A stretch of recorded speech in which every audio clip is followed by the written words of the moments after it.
ആലപ്പുഴയുടെ മുക്കിലും മൂലയിലും ചുവപ്പ് പടർന്നിരിക്കുന്നു. എല്ലായിടത്തും ചെങ്കൊടിയും തോരണങ്ങളും. പ്ലാസ്റ്റിക് ഒഴിവാക്കുമെന്ന സംഘാടക സമിതിയുടെ പ്രഖ്യാപനം പാലിക്കപ്പെട്ടു. ഒരു ഫ്ലെക്സ് ബോർഡ് പോലും എങ്ങുമില്ല.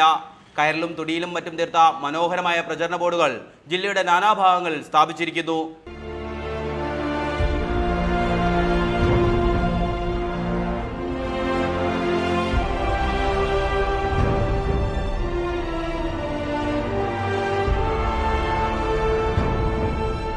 മുതൽ 23 വരെ നടക്കുന്ന സമ്മേളനത്തിൽ 600ഓളം പ്രതിനിധികളാണ് പങ്കെടുക്കുന്നത്. ജനറൽ സെക്രട്ടറി പ്രകാശ് കാരാട്ട് അടക്കം നിരവധി നേതാക്കളും. എല്ലാ കാര്യങ്ങളിലും ആഡംബരം ഒഴിവാക്കും. സദ്യക്കൊപ്പം അമ്പലപ്പുഴ പാൽപ്പായസം വിതരണം ചെയ്യാനുള്ള തീരുമാനത്തിൽ നിന്ന് പിന്നോട്ടില്ലെന്ന് ജി സുധാകരൻ വ്യക്തമാക്കി. പണ്ട് കൊലയനും പറയനും കുറവനും ഈഴവനും അമ്പലത്തിൽ പോകാൻ പാടില്ലാതെ സവർണന്മാർ പറഞ്ഞായിരുന്നോ? അതുപോലെ പറയുന്നതാണ്.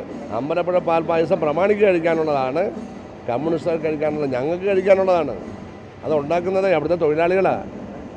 അല്ല ടാറ്റായും ബിർളയും അതുപോലെ മങ്ങൊപ്പലെ പട്ടണമൊന്നും അല്ല ഉണ്ടാക്കുന്നത്. സാധാരണ തൊഴിലാളി ഞങ്ങൾ കഴിക്കുമത്. ഇത് 3ാം തവണയാണ് സംസ്ഥാന സമ്മേളനത്തിന് പുന്നപ്ര വയലാറിന്റെ നാട് വേദിയാകുന്നത്.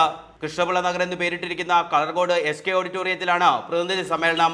പൊതുസമ്മേളനം EMS സ്റ്റേഡിയത്തിലെ PK ചന്ദ്രാനന്ദൻ നഗറിലും. റിപ്പോർട്ടർ ആലപ്പുഴ.